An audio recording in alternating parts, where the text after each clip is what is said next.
Hey everybody, welcome to this episode of Think Business, the series of What Are You Good At with my co-host, Jeff Gunsberg, founder and partner of Title Connect. Jeff, it's good to see you and always fun doing this series. Wonderful to see you as well, my friend. And looking forward to talking to Brandon Jacobs, CEO and founder of Current Charging, over a decade of experience in the clean tech sector. I'm excited to talk about this. Having sold over 2,000 EV chargers nationwide, you're recognized as a leader in the EV industry. Business Insider's 35 under 35. I mean, the awards go on and on. We'll kind of layer some of that in as we talk. Brandon, it's great to have you on the podcast. And this series is all about us talking to people who know what they're good at, because we believe that other people get influenced by hearing other people's stories. So let's kick off there. How did you know what you were good at? And then how did you turn it into a business? Yeah, thank you for having me on, John and Jeff. It's great to be here. Of course, welcome. Yeah, appreciate it. So how am I good at it? I mean, I think the most simple answer is I care about it. And I followed what I truly liked and cared about in my career. I started off in a career that wasn't what I was passionate about and quickly realized that and said, hey, if I'm going to work so hard, might as well be something that I'm passionate about. And for me, I can only be good at something if I have that passion. So that is where I started. Renewable energy has always drawn me. I started off in the commercial solar space. Love that. Got my master's in sustainability and figured out what I liked under that umbrella of sustainability. And then realized that transportation was the biggest cause for greenhouse gas emissions in this world. So EVs, I saw as a great transition to attack the big problem, and it's it's been fun from there. Happy to dive into more details if you want, John. Yeah, I think that's amazing. I think the one thing you said that sticks out to me is that you care about it, right? Like it's something that it's hard to really, a lot of people go around and do a job, right? And they don't feel invested, fulfilled from the whole thing. It seems like you do, and having that is, God, that's I think one of the biggest things, right? Like I love doing what I do, right? I hate it at times for sure, but I love I love helping people, and this is something that I care about, and I think it's amazing. How did you first find that this was something that you might, you mentioned starting out and, not exactly the right place for you. How did that come to fruition here where you're at now? Yeah, I mean, I had, I think when you're in your young 20s, you're out of college, you get a job. I was, my dad, said there was a good market. So he said, go to supply chain, logistics. So I, how parents, how they are. And yes, yeah, I'm sure you do. I know you have kids, Jeff. So yeah, I mean, I was doing a job. I knew I wasn't happy and I just wasn't willing to settle, what's the point of spending so much time on something when it doesn't drive you? And I think some people are better at faking passion or working hard when they don't care about it, but that's just not in my bones. I need to care about it. So I had to really, do some introspective look at, what I care about, what I value in life. And that was renewable energy. I saw this transition. I was monitoring some trends in the market for alternate energy production, like solar and wind. I worked at a small wind turbine company for a little bit, and the more I learned about it, the more I cared about it. I went on a crazy looking at different videos of the industry and how solar panels work and how the sunlight is transformed, and it was turned into a rabbit hole, and it's something that I just developed a deep passion for. And I still hold that, and it just proves that it's the right decision because I still care. And when I'm talking to clients, I don't feel like I'm selling them. I truly feel like I'm helping them. And yeah, benefit. yeah, it's let's plan for the future. Here's how I can do it, for little cost, and I'm not trying to scheme you out of anything. I want to talk about that for a second because um, I think I'm a business coach and I hear that a lot. I work with people who want to learn how to sell and they say I don't want to sound salesy, and I'm a firm believer that if you really love the product, if you really and a through line of everything I'm hearing you say is you have to care about it, and I believe that as well. Then it doesn't feel like selling because you're just helping people. Right. Can you talk a little bit about, to me, if you care about something that people need and you can be of service and you sell it to them and you make money, that's a good thing. Yeah. And if somebody gets a benefit from it, that's a good thing. Right. So, and I'm a big believer in being a conscious capitalist. If I'm fulfilled, caring what I do, helping other people, the more money I can make, the more people I can help. It's okay to be a capitalist, right? Of course. So I think if you balance it, especially if you capitalist, it serves all, everyone involved. I think it makes the world go round. Everything is sales and sales is everything. And if you believe in what you do, then it doesn't feel like sales. So talk a little bit about when you had this epiphany of like this journey. This is the journey I'd like to know from you, Brandon. You're in a job that you don't like. I want to know how many days or weeks it took you to realize you were done and then jumped to the next piece. You fell into an area that you cared about. So then everything was in alignment and you move forward. How long did that process take? Yeah, I mean, I can answer that a few ways. I think the first one was a few years. I think it's so easy to be complacent, especially when you're young and you think that you don't know anything about the world yet and you're just trying to survive and live, right? You don't know, but you think you know. Exactly. Yeah. But, I think... Oh, you think you know. Yeah. Especially as a guy. But I think what's a more interesting, view at is even in my latest career, I was at a big EV charging manufacturer, and I was doing... In New York, right?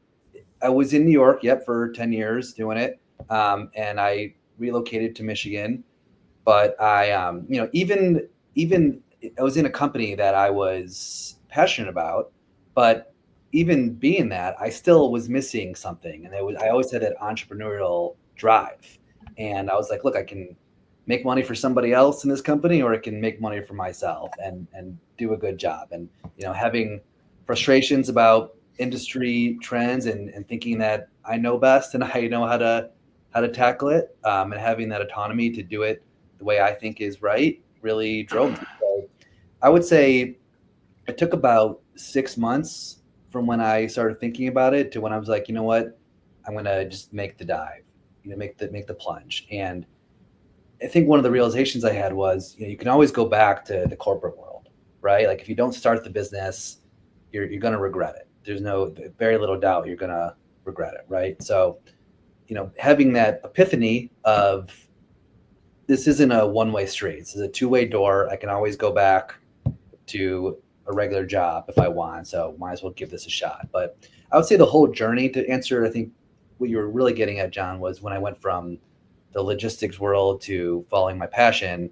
That was a few-year process. But then once I got in the door, it was, okay, what exactly do I want to do with this newfound passion? And how do I scratch that entrepreneurial itch? That's great. Right. Do you, so, like, did you, like, was there, so did you find that there was like, I kind of equate myself to you a little bit, right? Like in what I did and like how I did it. And, I always knew like I wanted to do this on my own. And I had that thought though, like, like that, like, I think it's like kind of like a weakish thing, like where it's like, you know what, I could go back. I could work for the big guys. I can go here and I could do this. Anyway, why not give it a chance, right? And I was, at a young, I think I was probably 25 or 6 at the time. And, figured, what, why not give it a shot? And I think that is a great, certainly a great mindset. Did you have like, were there like indicators, like lights that went off in your brain, right? That like said, like, once you did that, that it was like, no, I'm not going back here now. Like I found my way. Like like what kind of gave you some validation that like made you think like, what, I made the right choice. Like, I know I'm good at this. And like now, what, after doing it, I've done it here for somebody else. And I've worked in a job that I don't like. I've done this for somebody else, and then, like, moved on to, where you are now. Yeah. How did that go? Yeah, it's in your funny you brain? say that, Jeff, because you spend years debating in your head if it's the right decision or not, and Totally. then I do it, and honestly, within the first week, I was elated, Sold. completely sure it was the right idea. Only regret was Oh, not that's great. not doing it sooner. I mean, once you start having those conversations, because you have everything's in your head before you start, and then Right. once you make the plunge, you start doing your reach outs, and it's you realize, oh yeah, I am good at this. I can do this, and you get some yeses, and you might get 30 no's, but you get one yes, and it's elation. Yeah. It makes it all worth it, and you're seeing the upside. So it's funny. I had that realization of, it takes years to get to the finish line, but once you jump, you couldn't be happier, and you learn the right. I'm curious if you had similar experience, Jeff. Yeah, you know what? I felt the same way. Right. I just think that, the human nature always wants a backstop, right? Like, in your own brain, you're like, well, if this doesn't work, it's okay. I tried it, and and that's fine too, right? But I was always just, I thought to myself, like, what, I have this. I had a certain skill set, and I knew that I could use it in a way that would benefit, myself and others. And I felt like I had value to add, and I didn't know exactly where to put it, Right. at the moment that happened. And, it just started to become more clear as time went on. And I really felt comfortable doing that. But it, takes time for sure. Yep. So it's amazing that for you, it was like, boom, I Right. left, and I moved here, and it was amazing from the onset. I wish I I mean, was you It wasn't without its challenges for at sure. that time, my Yeah. younger self. It wasn't without its challenges, of course. Yeah. But Of course, yeah, for sure. once you see the light and start to get some interest, then it's really empowering. It really is. Yeah. I love that. What mentors along the way, whether in real time as you were walking through it, or in hindsight, gave you kind of the light to the I can't think of the name. What's The chutzpah. no the chutzpah too, but I can't think of the name. What's the thing in Charlevoix? The big light, like I can't. Anyway, my brain can't always retrieve something. But what mentors along the way kind of gave you kind of the guiding light of all of it? It's like I look back and I think, and a lot of times Jeff and I are talking kind of like things in hindsight on this podcast, but like my dad loved what he did. He was a dentist. He loved everything about what he did. My grandfather loved everything about what he did. My mom was a stay-at-home mom. She loved it. And so I feel like in hindsight, the reason I was always kind of pushed to doing what I loved, because I was surrounded by so many people who were in alignment and loved what they were doing. And so who were those people that you either knew at the time or in hindsight realized? Yeah, I think it was a combination. My bosses, my last company, Blink Charging, I started out with my boss, and he actually rose to become the CEO of the company. And they're a 700 person company, big charger manufacturer. So seeing his rise was inspirational. My family as well, my parents and my cousins. Also, my wife is also an entrepreneur. She's an interior designer, and she started her business a year ago. She designed this room. But and her business has taken off, and I've seen how happy she's become, growing her business, and it's create, not, I don't want to say jealousy, but seeing how Envy. envy there, that's better, right? Just business is taking off. It's all word of mouth. She's loving it. She's couldn't be happier. She too was in a career that she didn't love beforehand, and so just living with that and seeing that and being inspired by it was really cool to see. And it's hearing about it every day, hearing about the challenges and the upsides, made me want to. We joke, we're saying we're competing who's going to build a bigger business now. So it's a friendly, competition. Yeah. Well, you both benefit, so that's great.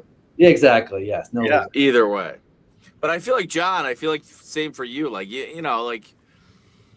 like you had multiple things that you did, in like your play before you found your spot that you love. Yeah. Yeah.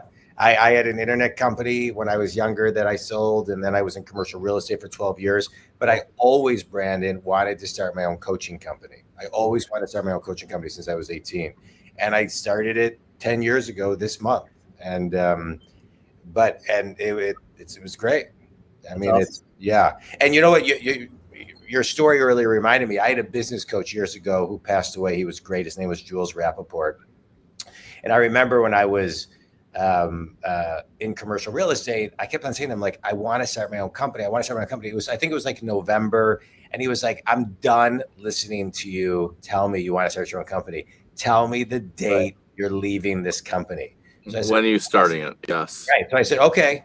And so I told him, and then that was it. It was like locked. It was like locked. But I needed him to push me. I needed him to push me because it was, I had a good gig, but I needed him to push me to my fulfillment of what I felt fulfilled doing. Yeah. Right. Yeah. And you can only learn, you think you have it all figured out in your head before you start, but then, you make the plunge and you realize it's completely different. Right. And so you learn as you go. There's no figuring it all out. Yes. As you go. So I think that uncertainty is impossible to avoid, but it's, the only way you learn is to actually do it. Yeah. Yeah. I've always found that making myself uncomfortable gets me to a good spot. Right. Yeah. So if you have the ability to do that and get yourself to a place where, you think this is the right thing for you, and you can, it's a little out there, a stretch, it's not there. There's no harm in trying something and it not working, but not trying, I think is, I think a good lesson for, the group on here today that sees this is, you gave it a shot, and, you went through the appropriate progression to get yourself to a good spot where you had an understanding of the business, you knew what was going on, you've seen it done before from a mentor, and, it was an obvious progression for you. So it's amazing that you're here. Yeah. Appreciate that. Yeah, congrats. All right, let's talk a little bit about your business. Speaking of your business, let's talk a little bit about your business. So the company is called Current Charging, thecurrentcharging.com. Tell us about it. I mean, I know you're kind of leading the charge in EV infrastructure, but what does that mean to someone who doesn't even understand what EV means? So break it down. Yeah. So, electric vehicles, obviously they run on electricity versus gas. So I have a Tesla electric car. I'm never going back to a gas station the rest of my life. I'll tell you that. The vast majority of all charging, people, when they charge their car, it's a different mindset than filling up your gas tank. Over 85% of all charging is done at home. So people want to charge where they're sleeping, right? Avoid that third stop of the gas station, typically, or the extra stop. And what we're going after primarily is we're going after any commercial business in the country, but primarily multifamily, because people in apartment complexes, condominiums, because people, like I just said, want to charge at home. But if you live in an apartment complex, you don't have your own single family garage to plug into, right? So and as the EV trends grow, I mean, they're continuing to grow despite what's going on with the federal government. There is growth. In 2025, there was 300,000 EVs sold in the U.S., up 11% year over year. Wow. So it's continuing to grow every single day, and it's becoming so for apartment complexes. People want to charge at the apartment complex, right? So it's becoming a must-have for amenity for these property owners. And there's significant funding in Michigan right now and throughout the state. But I'm based in Michigan. I'm focused on the Michigan market primarily because of the funding. Had some of the best rebates and grants in the entire country right now, believe it or not. So it's an opportunity for property owners to get this amenity that they need that also generates revenue for them when people use the chargers in at little to no cost today. So we handle the entire process turnkey, from rebate application to the permitting, the construction, the ongoing maintenance, the software oversight of it, the ongoing warranties, the whole thing. And we work with the grant and the rebate boards to fund the cost of the project, and we'll actually get paid by the grant so that the property owner is not out of pocket throughout the whole process. So we're working with a lot. It's funny. My background is in sales. That's where I had my success, but we've had so many sales already that it's quickly turned into a project manager where now have to figure out how to manage, not figure out, I know how to do it, how to manage the projects throughout the process. So coordinating with utilities and the electricians, software providers, all that. So, right now, sometimes it might be hard for property owners to realize the value just because they don't have people knocking on their door saying, I need chargers. But it's kind of like a chicken or the egg. EV drivers aren't going to move into an apartment complex before they have chargers, but they might not put chargers in until there's EV drivers in, right? So this is an opportunity for them to get it in at little to no cost. And then if you build it, they will come, right? Yeah. And, I've had, Brandon and I have had conversations and introductions to different types of clientele of mine that, are looking for something. And Michigan itself is kind of unique here right now where, like he was saying, the tax credit stuff and just credits for putting that in are it's really beneficial to be looking at that. So I certainly would encourage anyone who owns, real estate to do that, specifically if you're, in close proximity to a freeway, for sure. I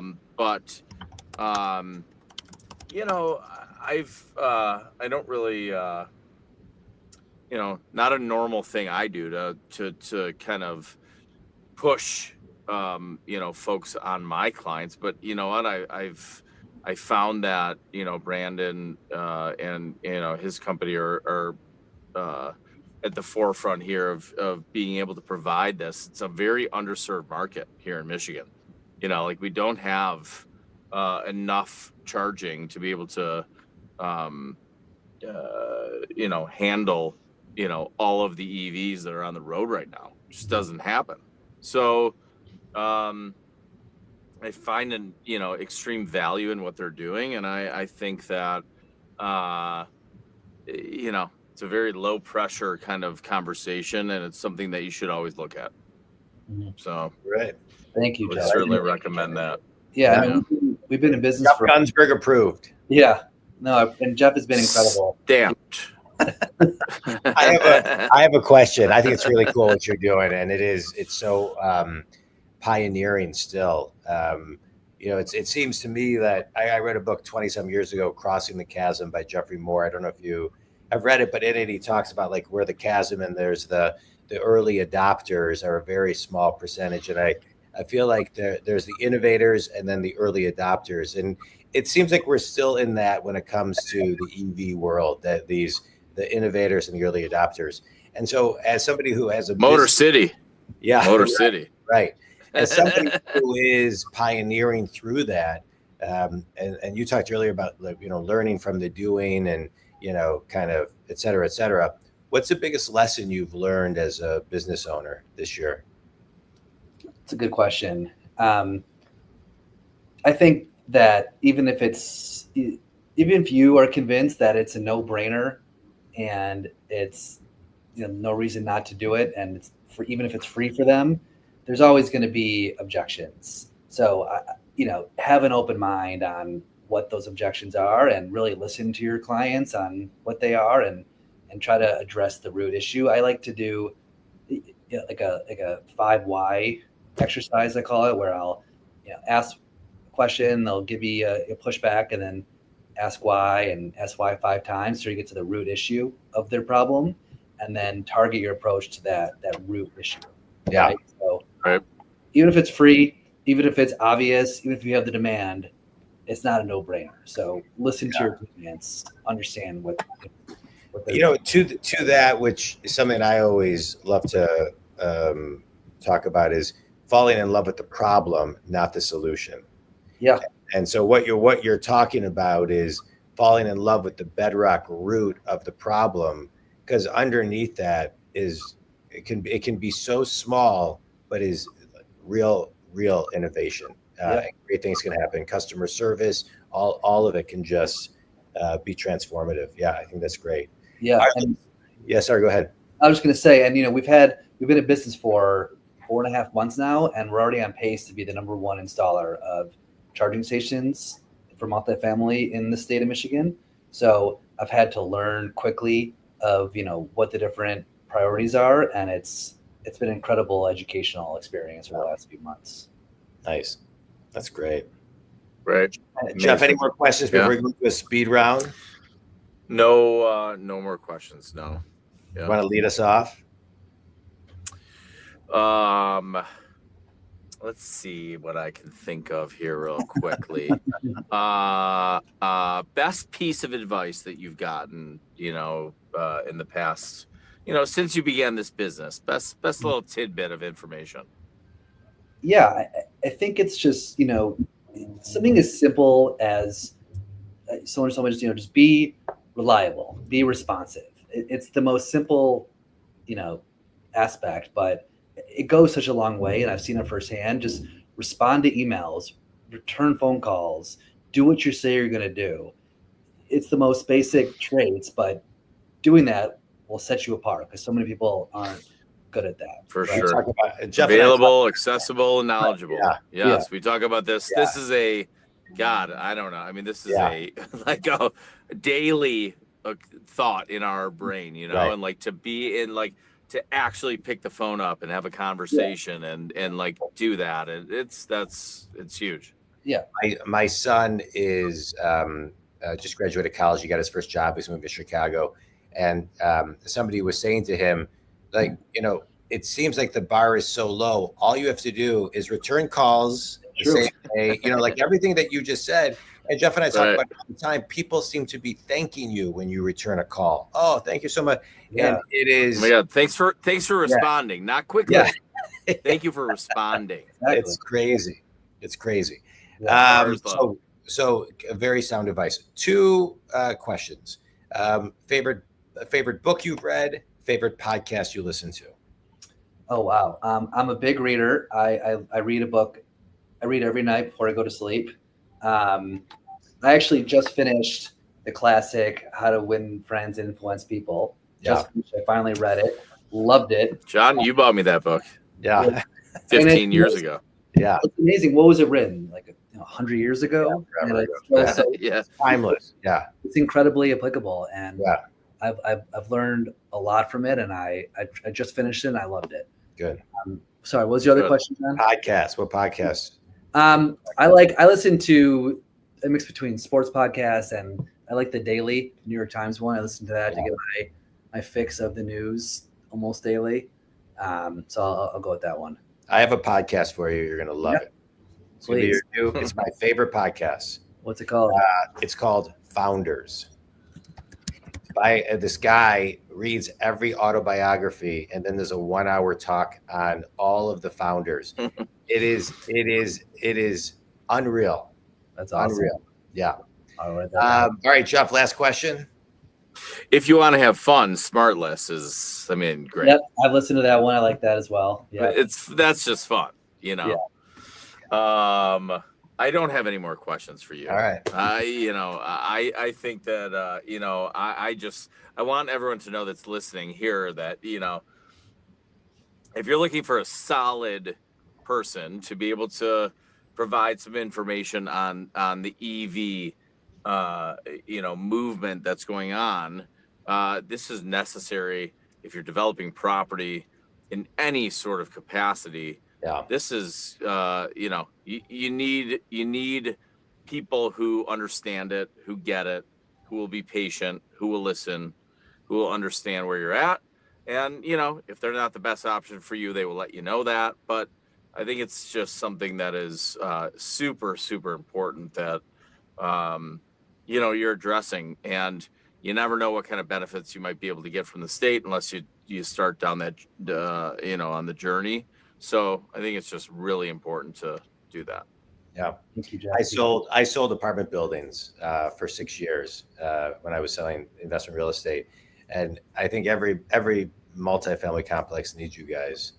And there's value to be added, right? It's value add for the owner, for the tenant, all around. And all around. It's it's good for them. It's good for the owner. It's good for the tenant. It's good for everyone. And it's just, one of those things that's going to happen. It's not a, an if, it's a when. Yeah. So 100%. 100%. Yep. Brandon, this was great. I appreciate you taking time. I just want to extract one thing, which I think is really important for the listeners, which is whatever you do, care about it. And the more you care about it, the more in alignment you are, the easier things flow. Doesn't necessarily mean everything's not easy, but it gets you in a flow mode. And so for that, it does make it easier. Yep. So I appreciate you taking time. Tell everybody again who your ideal clients are and where they can connect with you, Brandon. Yeah. Thanks, John. And respond to emails. Add that to the list as well. But any commercial property owner, primarily in Michigan is my focus right now, but we're capable of doing any property in the country. Anywhere where people are coming and staying, I would say, for an hour plus. Good. So office building, restaurant, multifamily, medical building, anything. thecurrentcharging.com is my website. And feel free to go there and reach him, send an inquiry on our contact page. Great. Well, this was great. I'll let Jeff close, but quickly, I'll just say thanks so much for coming on. This was great. Think community. What are you good at? Jeff and I do on Mondays at noon. Feel free to share. And thanks so much. Hold on, sorry about that. But this was great. And if you're looking for all your title, commercial, and residential needs, you can reach out to Jeff Gunsberg. There you go. I know a good guy. Thank you both so much for having me on. But yes, Brandon, thank you so much. Like I said, it's refreshing to deal with somebody who enjoys what they do, who loves what they do, and is passionate about it. And anyone would be very lucky to be able to have a consultation with you. And I think it's just one of those things right now that is can only increase the value of your real estate by having it. Like this is not something that is, in my opinion, a sale. It's more of an investment in yourself and your property. And so anybody who's out there that owns commercial real estate, I think should be thinking about this for sure. So thank you so much for joining us. Thank you so much. I appreciate it. Glad to have you on.